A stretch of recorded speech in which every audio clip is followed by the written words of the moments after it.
Ito pala ang kwento ng buhay ni Nora Honor, isa sa pinakamahusay na aktres sa Pilipinas at tinaguriang superstar. Halika mga kakwento, samahan ninyo ako at alamin natin ang naging kwento ng buhay niya. Si Nora Honor, ipinanganak bilang Nora Cabaltera Villamayor, ay kinikilalang superstar ng industriya ng aliwan sa Pilipinas at isang itinanghal na national artist for film and broadcast arts. Ang kanyang buhay ay isang tunay na kwento ng pagbangon mula sa kahirapan, mula sa pagiging batang tindera hanggang sa pagiging pinakaginagawaran na aktres sa kasaysayan ng pelikulang Pilipino. Matapos ang mahigit 5 dekadang makulay na karera, pumanaw si Nora Honor sa edad na 71 noong April 16, 2025, at inilibing ng may buong parangal ng estado at militar. Mapait na kabataan at matinding kahirapan, 1953 hanggang 1966. Ipinanganak si Nora noong May 21, 1953, sa Iriga, Camarines Sur. Isa siya sa 9 na magkakapatid sa isang napakahirap na pamilya. Lumaki siya sa isang simpleng bahay kubo na may ilaw lamang mula sa gasera.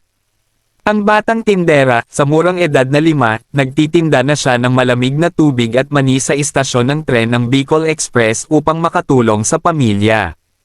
Madalas din siyang pumapasok sa paaralan ng nakayapak. Pag-discover sa kanyang talento, napansin ng kanyang lola ang husay niya sa pag-awit kaya tinuruan siyang kumanta. Sa tulong ng kanyang tiyahing si Belen Honor, nagsimula siyang sumali sa mga amateur singing contest gamit ang pangalang Nora Honor. Pagsikat bilang Golden Voice, 1967 hanggang 1970. Noong May 29, 1967, tuluyang nabago ang kanyang buhay nang manalo siya sa prestihiyosong patimpalak na tawag ng tanghalan sa edad na 14. Iniidolo ng masa, ang kanyang malalim at madamdaming tinig ay minahal ng sambayanan. Ang kanyang bersyon ng kantang, Pearly Shells, ay naging napakalaking hit. Ang Gay and Peep phenomenon, nang pumasok siya sa pelikula, ipinaraise siya kay Tirso Cruz III, na buo ang sikat na tambalang Gay and Peep na naging napakalaking cultural phenomenon sa bansa. Pagiging dramatic actress at ang superstar, 1970s hanggang 1980s.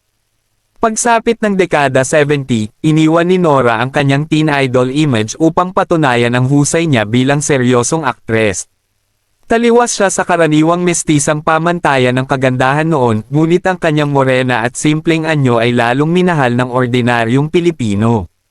Mga obra maestra sa pelikula, nakatrabaho niya ang mga batikang direktor tulad nina Lino Brocka at Ismael Bernal, kabilang sa kanyang pinakatanyag na pelikula, Ang Tatlong Taong Walang Diyos, 1976, Bona, 1980, at ang obra Mistrang Himala, 1982.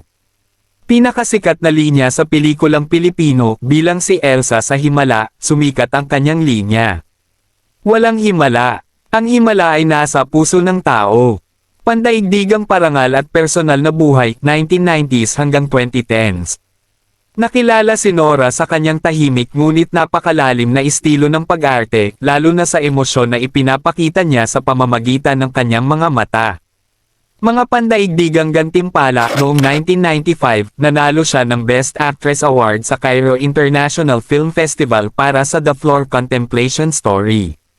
Siya ang kauna-unahang Pilipinong artista na nagwagi sa ganoong prestihiyosong international award.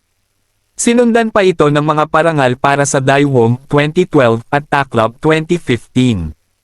Pamilya, ikinasal siya kay Christopher De Leon noong 1975 ngunit naanal ang kanilang kasal noong 1996. Nagkaroon sila ng isang biological son na si Ian at 4 na ampon kabilang sina Lot De Leon at Matet De Leon. Huling yugto ng buhay at pambansang parangal, 2020s hanggang 2025. Noong June 2022, ginawaran si Nora bilang National Artist for Film and Broadcast Arts, ang pinakamataas na parangal para sa mga alagad ng sining sa Pilipinas. Sa kabila ng ilang problema sa kalusugan, nanatili siyang aktibo sa independent film industry. Ang huli niyang pelikula ay ang mystical drama na Mananambal, 2024. Noong April 16, 2025, pumanaw si Nora Honor dahil sa acute respiratory failure sa The Medical City sa Pasig. Idineklara ni Ferdinand Marcos Jr. ang April 22, 2025 bilang Day of National Mourning bilang pagpupugay sa kanya. Inilibing siya sa libingan ng mga bayani at posthumously ding ginawaran ng Presidential Medal of Merit noong May 2025. Nanatiling buhay ang alaala ni Nora Honor bilang tunay na simbolo ng talento, tapang, at puso ng karaniwang Pilipino. Nagustuhan nyo ba ang ating video mga kakwento? Wag mo naman kalimutang i-like ang video natin at i-follow mo na rin ako, para updated ka sa mga bagong video natin at i-comment mo na rin dyan sa baba kung saan lugar ka para alam ko kung saan nakarating ang ating video. Salamat!